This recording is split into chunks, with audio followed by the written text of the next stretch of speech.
Young बोलती है कि मुझे इसका जान बचाने के लिए क्या करना होगा। तो कैदी 6238 बोलता है कि सबसे पहले तुम इसके साथ हॉस्पिटल जाओ और कुछ बताए हुए रहता है। तो सियंग उसके साथ हॉस्पिटल जाती है तो डॉक्टर को बताती है इसका सिचुएशन कैसा है।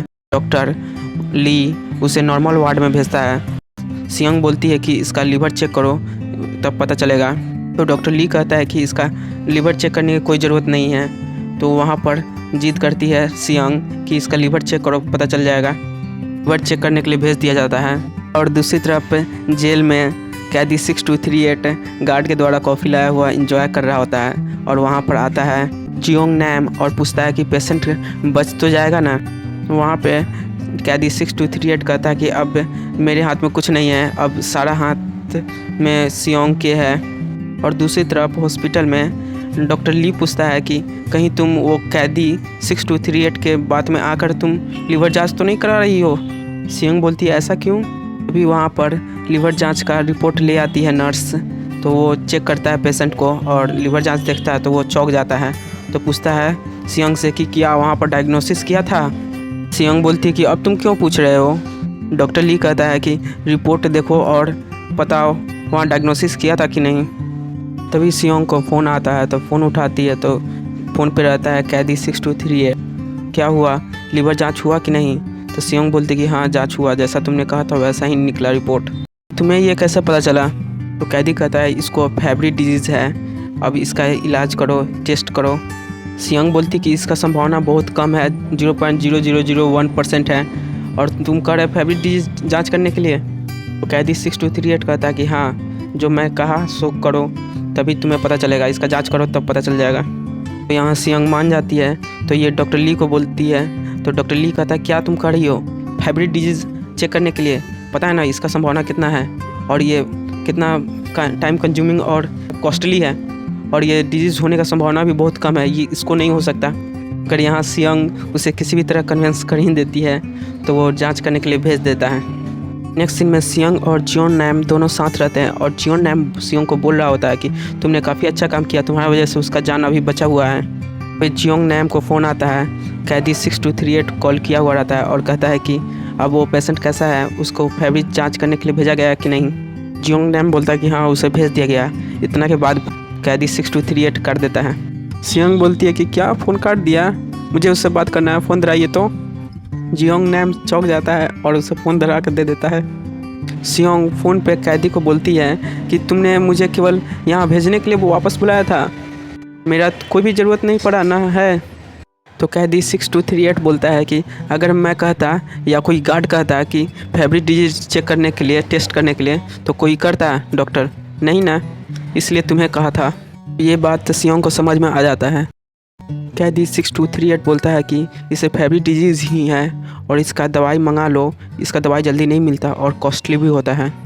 सियोंग बोलती है कि इसका भी टेस्ट रिपोर्ट अभी नहीं आया तो अभी मंगाना ज़रूरी है क्या। कैदी 6238 बोलता है कि हाँ इसे फेब्री डिजीज़ ही है और मंगाना भी ज़रूरी है। सियोंग अलग अलग हॉस्पिटल में, बड़े हॉस्पिटल में पता करती है कि मेडिसिन उपलब्ध है कि नहीं फेब्री डिजीज़ का।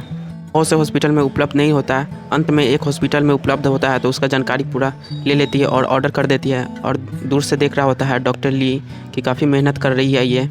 तो सियोंग डॉक्टर ली के पास जाती है और कहती है कि ये रहा लिस्ट जिस हॉस्पिटल में मेडिसिन मिलेगा और मेडिसिन मैंने ऑर्डर भी कर दिया है। तो डॉक्टर ली बोलता है कि तुम्हें कैसे मिलेगा, किसी हॉस्पिटल के नाम पे ना आएगा। तो सियोंग बोलती है कि मैंने तुम्हारे नाम से मंगाया है और तुम ये कर लोगे। डॉक्टर ली कहता है कि ये तुम क्या कर रही हो, उसके रिपोर्ट भी नहीं आया अभी तक और तुम पहले ही मेडिसिन मंगा रही हो। तो सियोंग बोलती है कि कोई चांस नहीं ले सकते, अगर डिजीज़ हुआ तो इंजेक्शन रहना चाहिए, नहीं तो देर हो सकता है। और कहती है कि तुम काफ़ी अच्छे डॉक्टर हो, यहाँ तुम्हारा बहुत ही नाम है। सुनकर डॉक्टर ली बहुत खुश होता है और कहता है ठीक है लाओ पुर्जा। और देखता है सारा चीज़ लिखा हुआ रहता है और उसका कार्टून फ़ोटो बना हुआ रहता है और वहाँ से सियोंग नैम चली जाती है और ये खुश हो रहा होता है। और दूसरी तरफ जियोंग नैम को फ़ोन आता है। सियोंग यंग का मॉम फ़ोन की हुई रहती है, कहती है कि इस केस से हटा दो सियोंग को, नहीं तो अगर इस केस में अगर कोई दिक्कत हुआ, अगर पेशेंट नहीं बचा तो सियोंग को बहुत दुख होगा और इस बार बर्दाश्त भी नहीं कर पाएगी। तो जियोंग नैम बात मान लेता है और वहाँ से अंदर से हॉस्पिटल से आ रही होती है सियोंग। तो उसे कहता है कि तुम इसके से हट जाओ, तुम्हारे लिए ये सही नहीं रहेगा, अगर इस पेशेंट को कुछ हुआ तो तुम्हारे को बहुत दुख होगा। और सियोंग बोलती है कि मेरे वापस आने का संभावना भी इस डिजीज़ से कम था, 0.001 से भी कम था, फिर भी मैं वापस आई। अगर ये पेशेंट बच जाता है तो मुझे इससे बहुत हिम्मत मिलेगी, और कुछ होता भी है तो मुझे उतना फ़र्क नहीं पड़ेगा। ये सुनकर जियोंग नैम को अच्छा लगता है और दोनों साथ में जाते हैं। और सियोंग नैम काफ़ी देखभाल कर रही होती है कैदी को, वही पेशेंट 5353 को। तो कैदी 6238 सफाई कर रहा होता है, तभी वहाँ गार्ड आते हैं और कहते हैं कि अब तुम कहाँ जाओगे, कौन लेने आएगा परिवार से, 12 बजने ही वाले हैं, तुम आज़ाद हो जाओगे या गर्लफ्रेंड आएगी लेने। तो कैदी 6238 कहता है कि नहीं, कोई नहीं आने वाला है घर से, नहीं मेरी कोई गर्लफ्रेंड है। डॉक्टर ली सियोंग के पास आता है और कहता है कि टेस्ट नेगेटिव आया, उसे बीमारी नहीं है। ये सुनकर सियोंग चौंक जाती है और कहती है क्या बोल रहे हो, नेगेटिव आया रिपोर्ट। तो डॉक्टर ली कहता है हाँ नेगेटिव आया। और तुम किसके बात में आ गई थी, कहीं कैदी 6238 के बात में आकर तो नहीं बोल रही थी? उसके बारे में पता भी है, उसका लाइसेंस कैंसिल हो चुका हुआ है और वो क्यों जेल में है तुम पता भी की? पूरी बात जानने के बाद सियोंग दौड़ते हुए जाती है जेल की ओर, और रास्ते में कोई उसका फ़ोटो खींच रहा होता है। जेल में पहुंचती है तो उसके बारे में सर्च करती है 6238 के बारे में। उसको पता चलता है कि उस पर एक आरोप लगा था कि उसने जान लिया है हैवी पेन किलर देने के कारण, और ये कैदी 6238 बोल रहा होता है कि वो दर्द से करा रहा था और उसका इलाज नहीं हो सकता, इसलिए वो दर्द में था तो कह रहा था कि मुझे मार दो। तो उसे पेन किलर दिया गया है अभी, जिससे उसको मौत हो गई। यह सब देखकर वो काफ़ी घबराई हुई रहती है। तभी वहाँ पर कैदी 6238 आता है और कहता है क्या हुआ, रिपोर्ट कैसा रहा? और इसको चेहरा देखता है तो घबरा काफ़ी पसीना से है, और इसको डेस्कटॉप पर देखता है तो पता चलता है कि मेरे बारे में छानबीन कर रही है, और कहता है कि क्या हुआ।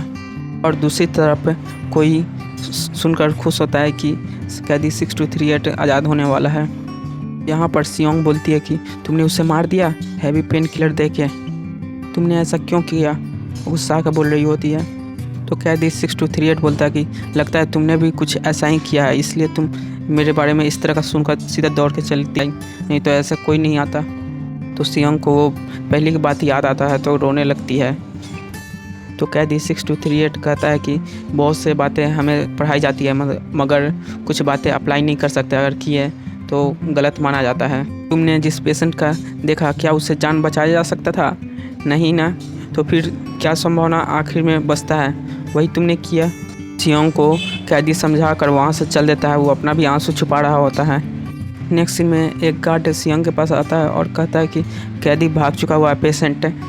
तभी सियोंग वहाँ जाती है और खोजने लगती है, और डॉक्टर ली भी खोज रहा होता है। पेशेंट एक किनारे पर रहता है बिल्डिंग के काफ़ी ऊंचे, और वहाँ सियोंग और डॉक्टर ली भी देख लेता है, तो दोनों दौड़ता है पकड़ने के लिए, और डॉक्टर ली उसे पकड़ के पीछे की ओर खींच लेता है। सियोंग उसे शांत कराती है और कहती है कि तुम ठीक हो, और वो पेशेंट बोल रहा होता है कि मेरी मॉम बुला रही है, और आसमान की ओर इशारा करता है। अब पेशेंट अपने बेड पे है। अब इन दोनों को राहत मिला, सियोंग और डॉक्टर ली को। सियोंग डॉक्टर ली को बोलती है कि उसे वही रोग है फेवरी डिजीज़, उसी का लक्षण ये दिख रहा है।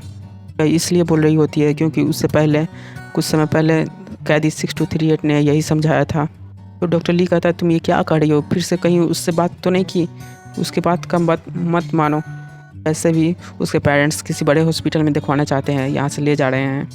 नेक्स्ट सीन में सियोंग जियोंग नैम के साथ जा रही होती है। तभी जियोंग नैम को कॉल करता है वही कैदी 6238 और बोलता है कि क्या हुआ, जांच हुआ? जियोंग नैम बोलता है कि अब इसके पेरेंट्स दूसरे हॉस्पिटल ले जा रहे हैं, अब यहाँ कुछ नहीं होगा। कैदी ये सुनते ही बोलता है कि ये क्या हो रहा है, अगर ऐसा हुआ वहाँ पर जांच होता भी है तो टाइम बहुत लगेगा, और तब तक पेशेंट बच भी नहीं पाएगा। और कहता है कि इंजेक्शन रेडी करके पेशेंट के पास रखो, मैं आता हूँ इंजेक्शन खुद दूंगा। ये बात जियोंग नैम को समझ नहीं आता है, मगर सियोंग को बोल देता है। तो सियोंग बोलती है कि ठीक है, और वहाँ से दौड़ते हुए जाती है डॉक्टर ली के पास और कहती है कि इंजेक्शन रेडी करने के लिए। तो डॉक्टर ली कहता है कि अब इंजेक्शन देना ही नहीं है, कहीं और जा रहा है तो फिर क्यों रेडी करना। तो सियोंग बोलती है कि अगर ज़रूरत पड़ा उस हॉस्पिटल में तो रेडी रहेगा तो सही रहेगा पेशेंट के लिए। तो डॉक्टर ली इंजेक्शन रेडी करके पेशेंट के पास रखवा देता है। तो वहाँ पर सियोंग बोलती है कि इंजेक्शन अभी ही देना होगा। ये सुनते ही डॉक्टर ली कहता है कि क्या कर रही हो तुम, मैं पता है ना रिपोर्ट निगेटिव आया है। तो फिर सियोंग कहती है कि कभी कभी ये पता नहीं चलता है, ये पता चलते ही देर हो चुका हुआ रहता है, इसलिए इसे इंजेक्शन देना होगा और वही लक्षण भी है। तो डॉक्टर ली कहता है कि मैं ये नहीं होने दूंगा, नहीं किया जाएगा ये। तभी वहाँ एंट्री होता है वही कैदी 6238 का। तो डॉक्टर ली कहता है कि तो अब तुम कौन हो और तुम्हें यहाँ क्यों आए हो, कहीं तुम वही कैदी तो नहीं 6238। अभी वहाँ पर एक गार्ड बोलता है कि अब ये कैदी नहीं रहा, आज 12 बजे ही रिहा हो चुका हुआ है और इसका नाम है चा यू हांग। ये सुनकर डॉक्टर ली बोलता है कि ओ तो तुम वही प्रोफेसर हो। दोनों में बातों बात चलते रहता है कि इसे देना चाहिए और एक रोक रहा होता है। तभी वहाँ पर सिंह को इंजेक्शन देते हुए देख लेता है डॉक्टर ली, तो उसे रोकता है। तो वहाँ पर इंजेक्शन गिरने लगता है, तो वहाँ पर संभालता है चा यू और कहता है कि मैं देने जा रहा हूँ। तभी डॉक्टर ली बोलता है कि तुम्हें इंजेक्शन नहीं दे सकते, तुम्हें अभी लाइसेंस नहीं मिला हुआ है। चा यू सिंह को बोलता है कि तुम तो दे सकती हो, तुम तो डॉक्टर हो, तो दे दो। मगर डॉक्टर ली उससे कहता है कि मत दो, मगर दे देती है ये। तभी वहाँ उसके पेरेंट्स आते हैं, फादर और उसका भाई भी आता है जो वो भी बीमार है। और वो बताता है कि ये बीमारी उसके मदर को था और उसके बहन को भी था, उसको भी है और भाई को भी है, कि इसकी मदर से ये बीमारी चला आ रहा है। डॉक्टर ली को थोड़ा शक होता है कि हो सकता है, तो वो जांच करने के लिए जाता है। तो जांच करता है तो वो चौंक जाता है। तो सिंह पूछती है क्या हुआ जांच में। तो डॉक्टर ली कहता है तुम खुद ही देख लो। सिंह देखती है तो उसको यकीन नहीं हो रहा होता कि हाँ वो सच में वो बीमारी था। दोनों खुश होता है और जाकर बताने के लिए दौड़ता है। तो वहाँ पहुँच कर बोलता है, तो वहाँ सिंह देखती कि वहाँ पर चा यू नहीं है। तो पूछता है कि कहाँ है चा यू। तो जियोंग नैम बोलता है कि अब उसका क्या काम, वो जेल से अब 12 बजे ही रिहा हो चुका हुआ, तो अब चला गया होगा अपना रास्ते। तो सिंह उसको देखने के लिए भागती है, चा यू को ढूंढती है। तो चा यू बाहर की ओर जा रहा होता है, तो सिंह उसके पीछे दौड़ती है। चा यू एक कार में बैठता है और उसके साथ जो ड्राइवर रहता है वो कहता है कि वेलकम प्रोफेसर। सिंह उसे पीछा करती है, उसे बुलाने की कोशिश करती है, मगर गाड़ी चलाकर चल देता है। फिर भी सिंह पीछा करती है, दौड़ती है कार के पीछे, मगर पकड़ नहीं पाती। चा यू अपना कार में ही जा रहा होता है। सिंह अपना आँख नम किए खड़ी रहती है वहीं पे। नेक्स्ट सीन में HSMC हॉस्पिटल में दिखाया जाता है कि वहाँ पर सिंह को लेना चाहिए, इस बात पर डिस्कस हो रहा होता है। कोई विरोध कर रहे होते हैं तो कोई सपोर्ट कर रहे होते हैं। ये मुद्दा यहाँ के सबसे सीनियर डॉक्टर उठाती है और कोई नहीं, इसकी मॉम ही रहती है सिंह की। तो इसको ले लिया जाता है और अपने टीम के पास जाती है और सॉरी कहती है कि छोड़ देने के लिए, 2 साल से अपने टीम में नहीं थी ये। तो इसके साथ ही कहते हैं कि अब मैं तुम्हारा सीनियर हूँ, तो सीनियर की तरफ बोला करो, ना कि क्लासमेट। तो सिंह वहाँ से निकल रही होती है, तभी एक से टकरा जाती है बंदे से। तो वो बंदा दिखने में चा यू जैसा दिखता है। तो सिंह उसका पीछा करने लगती है, मगर वो बंदा चलते ही जा रहा होता है। सिंह फिर से उससे दौड़ते हुए किसी भी तरह उसके पास पहुंच ही जाती है और वो बंदा लिफ्ट के लिए रुक के खड़ा था। तो उस बंदे का चेहरा दिखाया जाता है, तो और कोई नहीं वही रहता है, चा यू ही रहता है जो कैदी था 6238। सिंह ये देखकर सरप्राइज रहती है और खुश भी रहती है। तो चा यू बोलता है कि आखिर मुलाकात हो ही गई, और चा यू डॉक्टर कोट पहना हुआ रहता है।